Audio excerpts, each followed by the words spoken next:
Halo, assalamualaikum warahmatullahi wabarakatuh. Jumpa lagi bersama saya.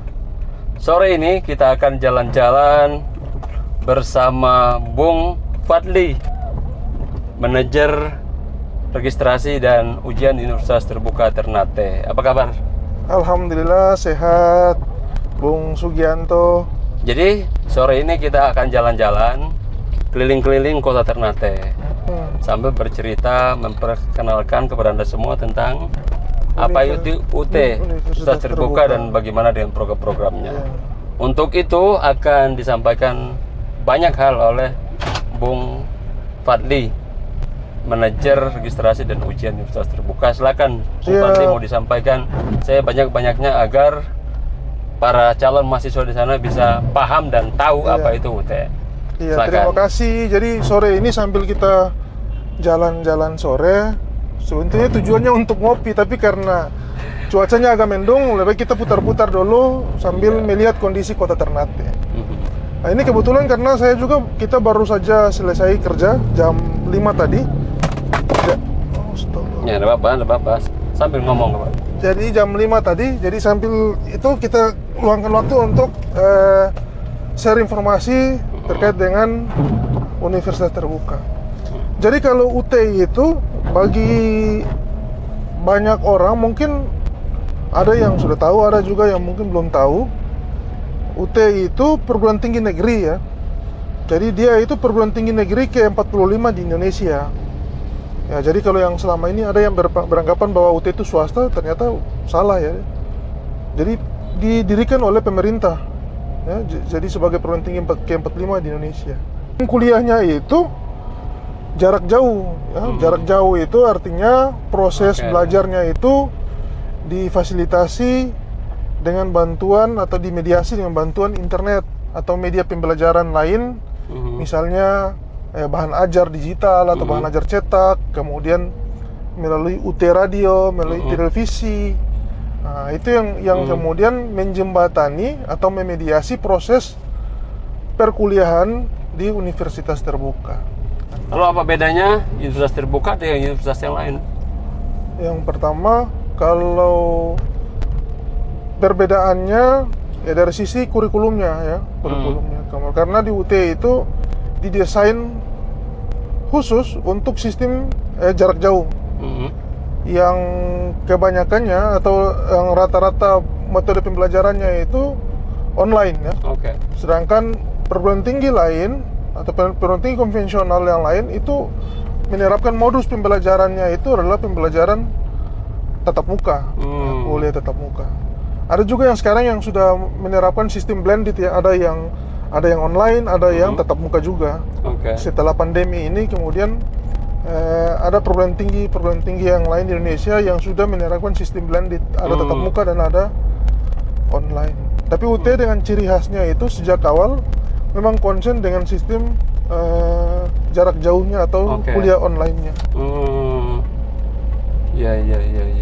Terus bagaimana cara orang mau mendaftar di UT? Apa saja yang diperlukan?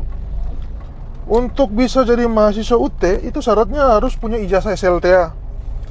Mau SLTA paket C boleh, tanpa melihat tahun kelulusan. Jadi mau lulusan tahun berapa saja bisa ya daftar kuliah di UT. Itu. Jadi itu yang pertama, harus punya ijazah SLTA, baik yang paket C juga bisa. Kemudian yang kedua harus punya KTP. Karena sekarang ini dalam proses entry data harus by NIK. Jadi nomor induk kependudukan itu harus terentry, jadi harus punya KTP. Kemudian yang berikut ya pas foto wajib, karena sebagai identitas yang mahasiswa yang bersangkutan. Kemudian ada formulir ya 2 lembar yang harus diisi. Jadi tidak banyak persyaratannya. Jadi persyaratannya hanya ijazah, KTP, pas foto, ukurannya 3x4. 3x4. Iya. Berapa lembar? 3x4. 1 lembar cukup. 1 lembar cukup. Wah, sangat sederhana. Iya. Pokoknya untuk jadi mahasiswa UT itu simpel sekali ya. Kemudian proses registrasinya juga bisa online. Di mana saja, kalau misalnya pas mau kuliah, mau ingin daftar, silakan daftar, karena kita juga buka pendaftaran sepanjang waktu.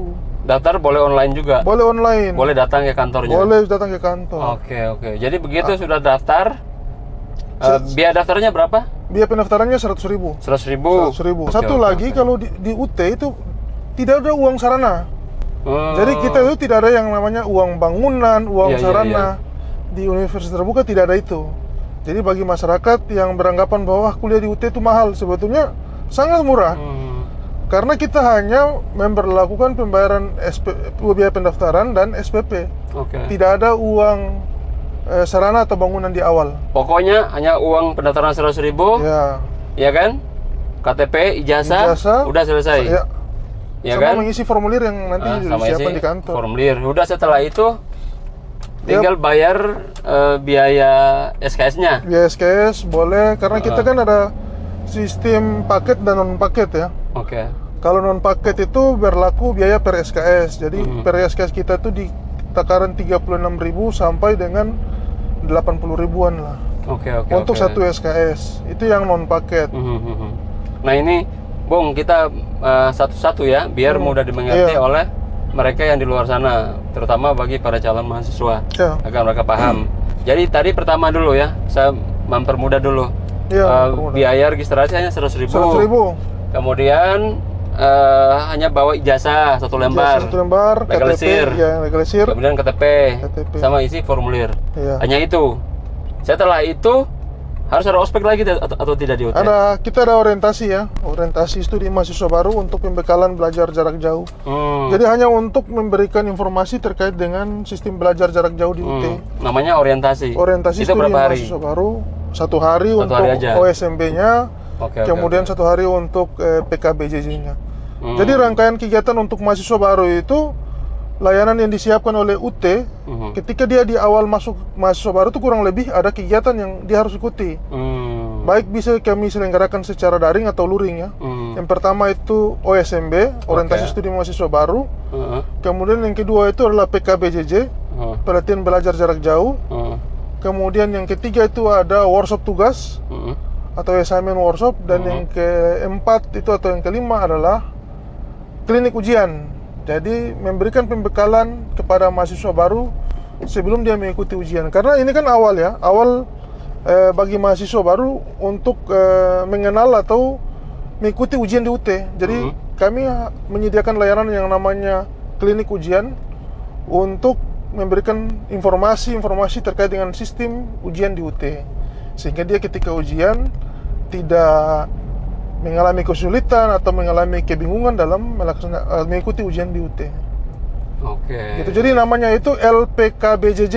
Apa itu? LPKBJJ itu terdiri dari OSMB, PKBJJ, assignment workshop atau workshop tugas, sama klinik ujian.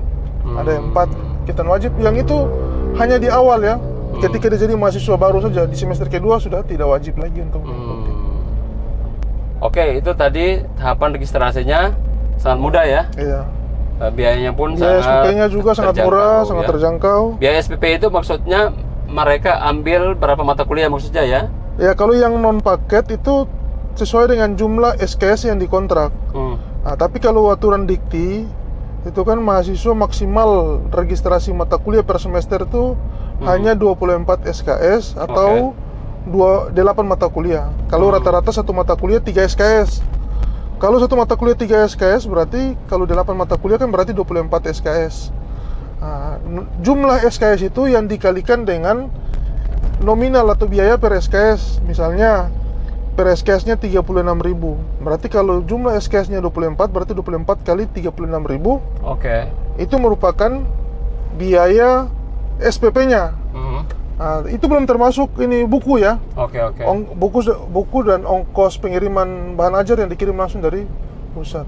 Yang paket sama non paket itu maksudnya apa tadi? Kalau yang paket itu dengan bukunya? Ya, paket sudah dengan buku, SPP sudah dengan buku, belum termasuk ongkos pengiriman. Kalau yang non paket juga sudah termasuk dengan buku, tapi biayanya dipisah-pisah. Misalnya contoh, biaya apa? Ongkos kirim? Bukan, biaya bukunya. Kalau yang non paket. Terus kalau yang non paket, sistem registrasi mata kuliahnya lebih fleksibel. Ya non paket. Ya non paket. Terserah, maksudnya dia mau Ya, dia mau registrasi pilih mata kuliah apa saja. Ya terserah. Semester 1 ke, semester di Iya, atas ke. semester 8 ke, semester Ambil mata kuliahnya. Intinya dia adalah menghabiskan SKS. Oh, jadi tidak harus dia begitu habis registrasi ambil mata kuliahnya harus di semester 1 melulu. Tidak harus. Itu kecuali yang paket ya. Yang paket. Secara sistem sudah dipatenkan bahwa ketika dia masuk semester 2, dia harus registrasi mata kuliah semester 2. Oke. Itu kalau yang paket. Kalau non paket itu mahasiswa yang memilih sendiri dan merencanakan. Khusus untuk non paket di 2 semester awal, ketika dia baru jadi mahasiswa baru, dia hanya bisa registrasi maksimal 20 SKS. Jadi belum bisa sampai 24 SKS. Nanti di semester 3 dan seterusnya baru dia bisa ambil maksimal sampai dengan 24 SKS. Sedangkan yang paket ya dia mengikuti paketnya. Paket semester 1, paket semester 2. Kalau misalnya paketnya itu tidak ada mata kuliah yang mengulang, maka dia setiap semester tidak ada mata kuliah yang ditambahkan, dia hanya mata kuliah paket saja. Jadi kalau yang paket itu kalau misalnya ada 8 mata kuliah, ada 8 mata kuliah. Ya kan? Iya. Kalau yang non paket dia boleh ambil kurang mata kuliahnya. Bisa kurang dari 8 boleh. Oke, misalnya ambil hanya 5 bisa. Bisa. Ambil 1 bisa. Wah. Tapi kan jatuhnya lebih lama. Iya, lama pasti. Karena lama, SKS-nya harus dia habiskan. Dan itu butuh waktu. Oh, mudah sekali ini kampus, sangat bebas ya. Pokoknya sangat fleksibel lah. Fleksibel ya. Kalau UT ini dilihat dari luar saja, persepsi masyarakat pasti menganggap bahwa wah sulit. Tapi kalau ketika dia masuk dan menjadi bagian dari universitas terbuka, jadi mahasiswa UT, kemudian dia pahami sistemnya, sangat mudah sekali dan sangat membantu. Oke, itu satu registrasi ya. Mulai dari registrasi sampai mendapatkan berapa sampai registrasi mata kuliahnya. Ya kan? Ya, registrasi menjadi mahasiswa sampai registrasi mata kuliahnya. Kemudian bagaimana dengan metode pembelajaran? Metode pembelajarannya itu kan ada online. Iya. Itu seperti apa? Untuk metode pembelajarannya kita memang punya ciri khas kuliah online. Kuliah online sejak dulu UT didirikan. Dengan sistem kuliah online ini, mahasiswa di mana saja, dalam waktu kapan saja, mau malam mau siang, ketika jadwal kuliah online-nya sudah dimulai, misalnya dari tanggal tertentu sudah ditentukan, maka mahasiswa tinggal merencanakan sendiri. Jadi tinggal merencanakan sendiri kapan dia kuliah sesuai dengan jadwal yang telah ditentukan. Misalnya contoh, kuliah mulai tanggal 1 sampai dengan tanggal 7 untuk pertemuan pertama. Berarti dia tinggal melihat di tanggal 1 atau tanggal 2 atau tanggal 3 dia bisa masuk ke laman website tersebut untuk mengikuti proses kuliah. Dan proses kuliahnya itu tidak kayak sistem live begitu, dia sistem asinkronus, jadi sistem feedback.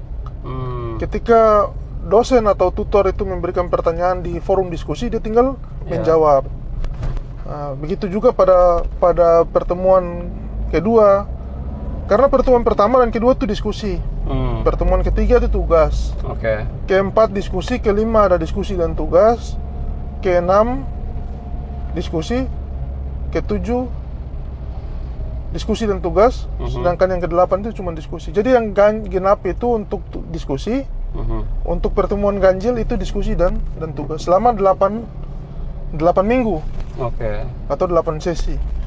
Kemudian satu yang tadi di mata kuliah itu per SKS itu kan biasa ada biayanya, dia kenanya berapa? Misalnya satu SKS itu berapa? Untuk satu SKS itu ada tergantung program studinya.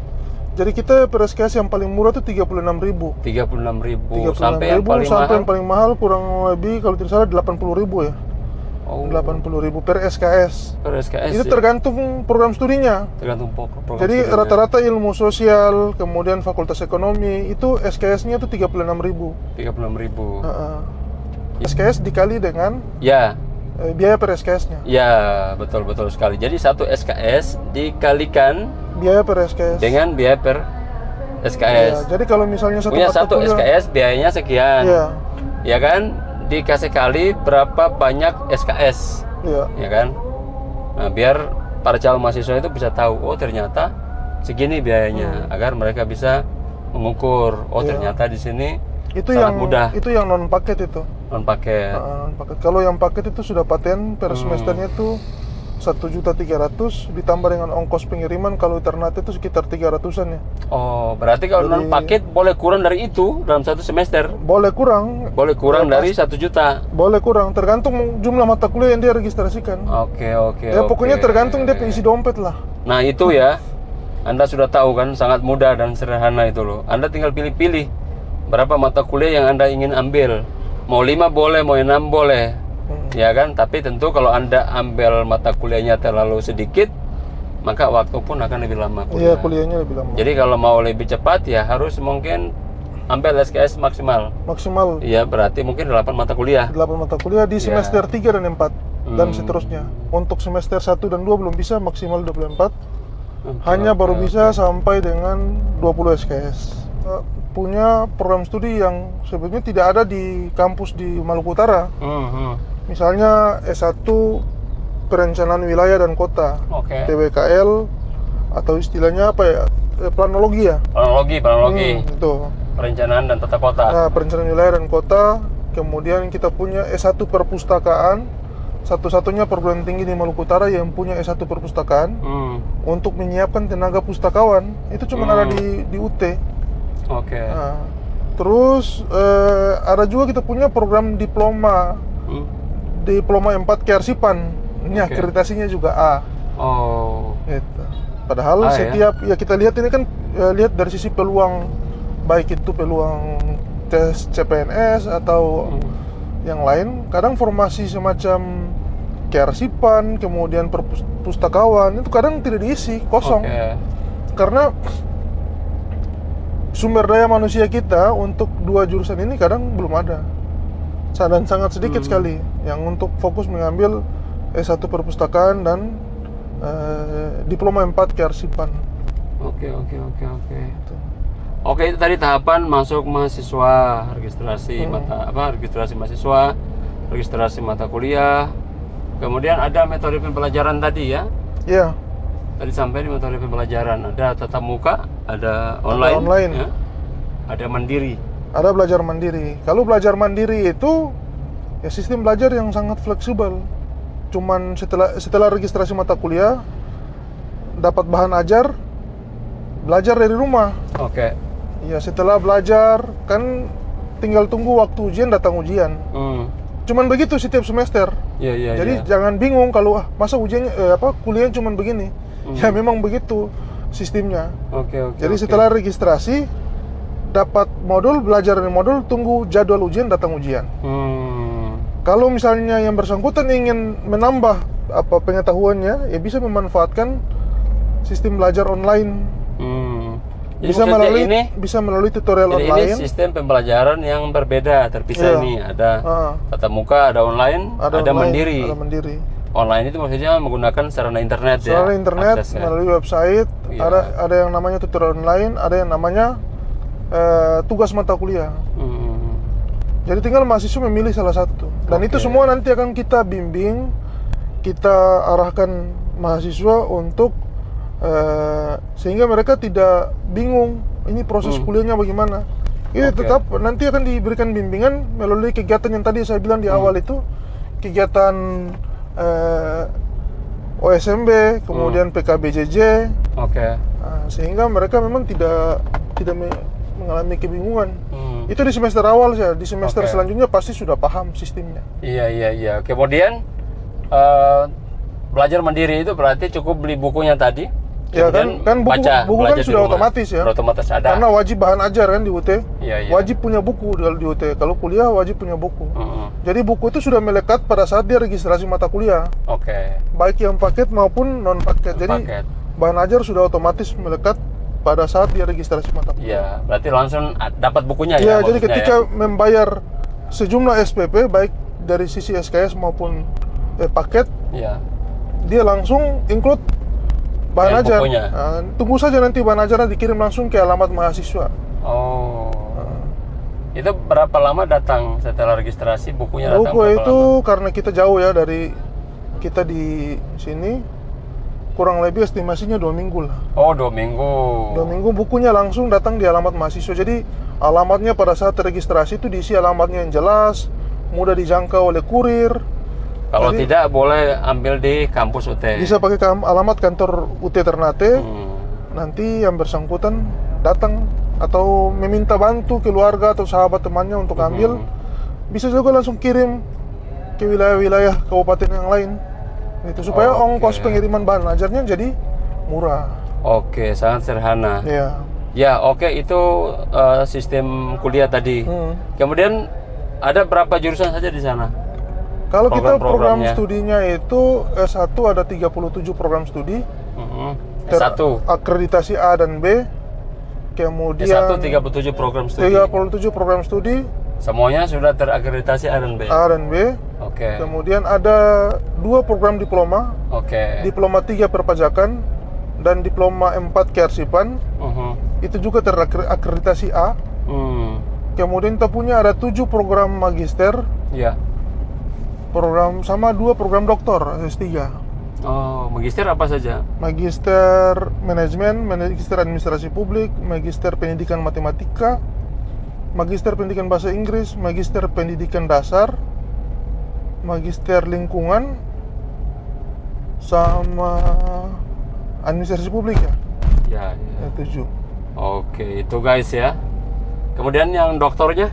Dokternya itu ada doktor manajemen sama administrasi publik.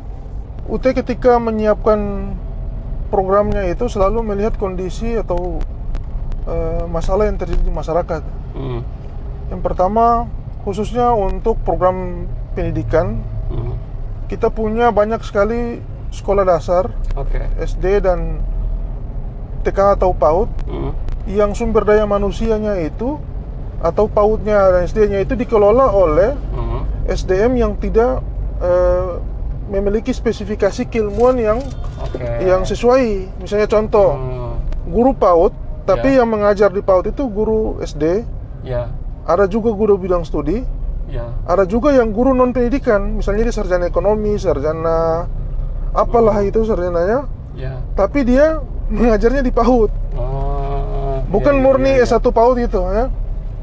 Nah, begitu juga dengan di SD. Ngajar di SD, tapi berijazah SLTA, ijazah SMA. Di PAUD juga begitu, yang ijazah SLTA.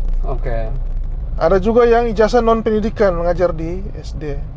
Sehingga UT menyiapkan satu program yang namanya S1 PGSD dan S1 PG PAUD masukan sarjana. Jadi bagi guru-guru yang punya gelar sarjana tidak sesuai dengan tempat dia bekerja atau tempat dia mengabdi, khususnya di PAUD dan SD, dia bisa mengambil program S1 PGSD atau S1 PG PAUD masukan sarjana 3 semester. Yang kita kenal dengan S1 PGSD BI atau S1 PG PAUD BI. S1 PGSD, S1 PG PAUD masukan berbagai bidang ilmu. Jadi yang mau jurusan apa saja itu kita kelompokkan dia jadi satu kelas. Satu kelas untuk, jadi dia tutorialnya wajib dia. Dia kuliahnya wajib. Jadi kalau untuk ke satu PG PAUD itu SPP-nya 3.300.000. Memang agak mahal karena dia programnya cuma 3 semester. 3 semester dia ambil UT. Setelah dia wisudakan, dia punya ijazah S1 PG PAUD. Untuk menjadi guru PAUD itu ya? Menjadi guru PAUD. Dia jadi untuk mendapatkan hanya berapa lama? 3 semester. 3 semester. Dengan masuk menggunakan ijazah sarjana. Nah, tapi syaratnya itu yang bersangkutan harus punya pengalaman mengajar. Misalnya sudah pengalaman mengajar minimal 1 tahun di PAUD atau di SD. Itu untuk PAUD-nya itu SPP-nya 3.300.000. Kalau untuk PGSD kalau tidak salah itu 2.500.000 ya kalau tidak salah. Jangan sampai sakit dulu, nanti kita cek lagi di katalog. Atau mungkin para calon mahasiswa bisa mengecek alamat mungkin di internetnya gimana? Bisa langsung ke website ut.ac.id, di sistem pembiayaannya ada di situ. Atau bisa langsung hubungi saya 0812 81 30 2878. Anda dapat menghubungi ke nomor tersebut. Jadi nanti kita arahkan. Jadi itu kan berkas kita kelompokkan dulu, kemudian mahasiswa ini kita harapkan untuk mengambil program S1 PGSD atau S1 PG PAUD masukkan sarjana ya, atau masukkan berbagai bidang ilmu. Oke. Nah, sehingga dengan demikian yang bersangkutan nanti memiliki S1 PGSD atau S1 PG PAUD. Oke. Nah, yang kemudian bisa dia gunakan untuk misalnya keperluan P3K ya, yang kontrak itu kan? Ya, P3K. Nah, itu kan harus punya gelar itu, ijazah itu kan rata-rata kita kan tidak bisa terakomodir karena ijazahnya beda. Gitu. Jadi saya sangat berharap masyarakat khususnya guru-guru PGSD dan PG PAUD di Maluku Utara ini yang itu jangan ragu lah bergabung dengan UT. Kita bantu proses pendaftarannya, kita bantu bimbingan akademiknya, dan kita pastikan koordinasi dan komunikasi yang baik dalam studi di UT akan pasti bisa selesai tepat waktu. Dan perlu diingat mungkin satu ya, Bung Fadli, dengan jurusan yang begitu banyak tadi, ada berapa 27 ya, program studi, itu rata-rata sudah terakreditasi A dan B. Apalagi S1 PGSD dan PG PAUD. S1 PGSD dan S1 PG PAUD akreditasinya A. Wah. Itu baru kita dapat kemarin tahun 2022. Di UT itu wisudanya tanpa biaya. Ya, ini sangat mudah bagi masyarakat Maluku Utara bahwa di UT ketika selesai dan dinyatakan yudisium dan mengikuti wisuda tanpa sepeser pun dibayar ya, karena kita sudah berlaku UKT. Jadi kuliah di UT wisuda tidak membayar. Luar biasa. Begitu. Karena sistemnya sudah UKT, jadi tidak perlu membayar berapapun biayanya. Hanya mengikuti ujian, mengikuti wisuda saja. Silakan ambil toga yang sudah disiapkan. Karena mahasiswa sudah membayar UKT sejak awal dia studi, dari semester 1 sampai dengan semester akhir, dan di dalam biaya UKT itu sudah termasuk biaya wisuda. Ini sangat-sangat terjangkau ya sebenarnya. Sangat terjangkau sekali. Jadi rugi kalau Anda tidak kuliah di UT. Sangat disayangkan jika istilahnya orang masyarakat Maluku Utara tara kepo begitu untuk tahu apa itu UT. Iya. Paling tidak ketika dia kepo terhadap UT, dia pasti akan dapat informasi yang bermanfaat. Iya, luar biasa. Makanya saya ajak kalau bagi masyarakat Maluku Utara yang jalan depan Jalan Raya Mangga 2 depan kampus UT, jangan ragu-ragu, silakan mampir dan cari tahu apa sebetulnya universitas terbuka, sehingga Anda memang betul-betul dapat informasi yang lebih akurat. Tidak hanya sekedar mendapatkan informasi liar di luar yang mempersepsikan bahwa UT itu sulit, UT itu mahal, dan lain sebagainya. Iya, luar biasa. Saya kira sangat jelas informasi yang disampaikan oleh manajer registrasi dan ujian, Bung Fadli. Nah, untuk yang baru lulus SMA, satu pesan saya bagi mungkin orang tuanya bahwa dengan kuliah di UT Anda tidak perlu bakos. Kemudian yang kedua, hemat di ongkos. Dan yang ketiga, kuliah jos. Salam satu hobi. Oke, baik. Jadwal pendaftaran di semester 2023.1 ini sampai dengan 7 Februari 2023. Dan kemungkinan masih ada perpanjangan. Jangan terlambat, segera daftarkan diri Anda. Siapkan berkas Anda. Kami siap membantu memproses pendaftarannya. Demikian itulah informasi tentang UT. Lumayan lengkap, cukup lengkap. Mantap. Terima kasih. Assalamualaikum warahmatullahi wabarakatuh. Bye-bye.